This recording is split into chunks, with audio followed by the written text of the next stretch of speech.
Hello and welcome to RoughCut. This is Kaveree Bamzai, and this week we're going to review 3 films, 2 in the halls and 1 on Netflix. Peculiar mix. As I said, it's back to the 1990s this week. We'll begin with Hai Jawaani To Ishq Hona Hai. I'm sorry, it's a bit of a tongue twister for me, but I think it will be for most people.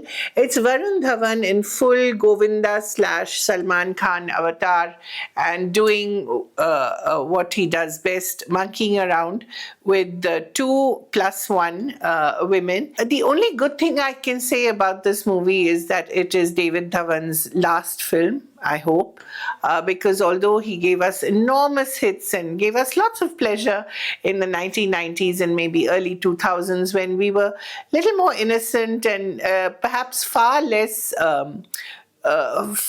discerning, I would say. I think his time's up. The other good thing that I can say about this movie is that everyone seems to have got the memo that it is essentially a farce and everyone should just enjoy themselves. So I guess the best thing you can say about this movie is that everyone seems to be enjoying themselves, especially the 2 beautiful ladies. Actually, there are more than 2 beautiful ladies, but the 2 principal beautiful ladies, Mrunal Thakur and Pooja Hegde, they seem to understand that all they have to do is to look good, wear wonderful clothes which reveal just enough of their beautiful figures, and generally look nice, singing and dancing and looking very troubled when Varun Dhawan is on the scene. What else can I say about it? It's Varun Dhawan in love with 2 women, having 2 children almost side by side. By children, I mean babies, side by side. And the other good thing is that the women choose themselves, but that comes with after a lot of singing and dancing, and it's no spoiler. There is another woman, Moni Roy, who is supposed to be a gold digger with a figure.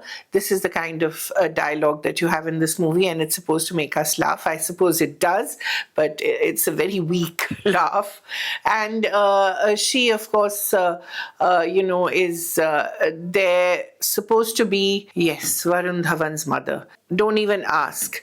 And I think every comedian possible in the industry has been hired or they have come out of goodwill, I don't know, from Johnny Lever to Chunky Pandey to Rajpal Yadav to Rakesh Bedi to, I think I'm missing some because it has so many of them. To Manoj Pava, yes, I thought I was. And they all seem to be there just to have a good laugh or maybe a good holiday. The movie's supposed to set in London, but something tells me that it was shot in Glasgow. And I mean, who can complain about maybe a couple of months in Glasgow at David Dhawan or Ramesh Taurani's expense? He's the producer, I believe. What else can I say about the movie? Maybe Govinda and Salman Khan would have been better at it, but Varun Dhawan, you cannot blame him for trying hard. He does, and at least I suppose it's age appropriate. Given that we're seeing so many age inappropriate movies these days, at least everyone looks as if they should be in bed with each other. That's that. Then we have Bandar, which truly is monkeying around. Actually made me very angry. In comparison, of course, Ye Jawaani seems to be a whole lot of laughs, because what Bandar is really is a story of a man who claims he has been victimized by a woman who is actually the real sexual predator. Don't even ask again, really. It makes me so angry that I might just explode into flames. And the story is supposed to be from the man's point of view. Oh, poor boy or poor man. Bobby Deol, therefore, 1990s, again, harking back to 1990s, and as tone deaf as a 1990 movie, where he is the object of attention and attraction of Sapna Pabbi, who's a perfectly beautiful woman, but is sexually active. So because it is Bollywood, she has to be deranged. And she, of course, targets Bobby. Don't ask me why she targets him. He's supposed to be a TV star who's fading. And she targets him and decides that he has to be with her no matter what, and he does not want to be with her and makes it quite clear.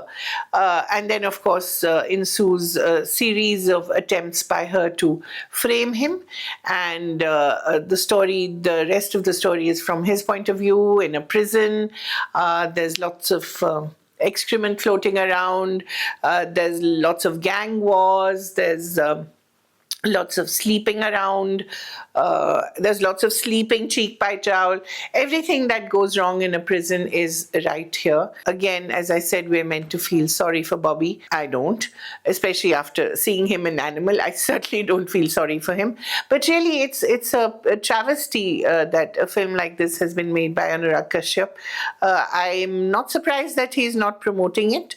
I don't think he must be very happy with the outcome or with what he's done. Perhaps it was a movie made out of rage, and the only saving grace I can say is that one very angry song, which of course I resonate with, which is called Pinja, which is a metaphor for Desh being Pinja, Samaj being Pinja, caste being Pinja, religion being Pinja, etc., etc.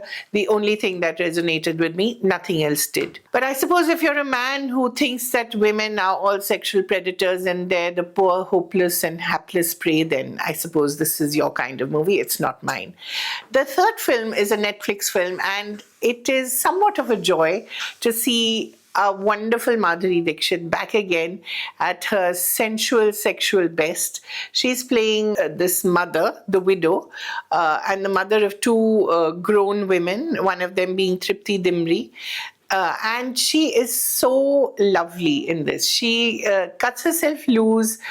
She plays this oversexed and overambitious woman who's the resident of something called Adarsh Nagar, and therefore everyone is supposed to be on their best Adarsh behavior, but not she.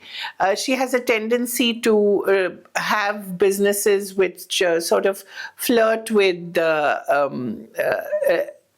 which are just about barely legal, including a cyber cafe where men can come and watch porn. What a great idea. And a dabba service where she sells drugs. Again, what a great idea.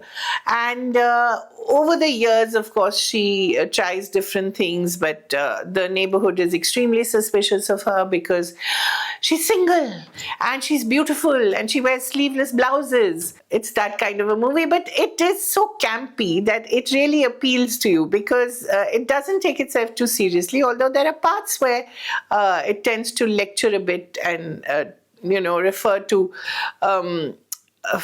female sexuality, how women should live independently, how they should be free and not necessarily encumbered by having to make 1 lakh something rotis that Tripti Dimri has to do for a totally obnoxious husband who also tends to be getting on with her sister. It's a very curious family. Totally dysfunctional, but in the best way possible. And of course, because she is a sexually active woman, the whole neighborhood thinks she's a Dian and a witch and has bodies of various men buried under the marigold flowers which she keeps watering. It's totally out there and totally delicious, and Madhuri has never looked better, and her Bhojpuri accent is better than Ravi Kishan's, who's also in the movie, by the way, and who's also always delightful in his creepy, oily way. But he's sort of made it his badge of honor. So my advice this week, stay at home. Watch this and the other series that I love. People who watch this show will, however many there are, will know that I'm a huge fan of Rivals, the show on Jio Hotstar, and it is having its mid-season finale, the second season, and it's absolutely bonkers and it's absolutely delightful and it's also absolutely heartbreaking. There's a big hurricane in it and lots of lives are changed. People decide to do things that are completely out of character, but in the best possible way. Rupert Campbell-Black, Tony Baddingham, we love you I certainly do. And I have to really stop myself here from singing the theme song. But once you hear it, you can't get it out of your head. So stay home, watch Maa Behen, directed by Suresh Triveni, with Madhuri Dixit and Tripti Dimri and Ravi Kishan, and a lovely little cameo by, yeah, I guess I can say it, Paresh Rawal, which you will enjoy, and the Rivals mid-season finale till we see the rest of second season again. I'm waiting. Thank you so much for watching.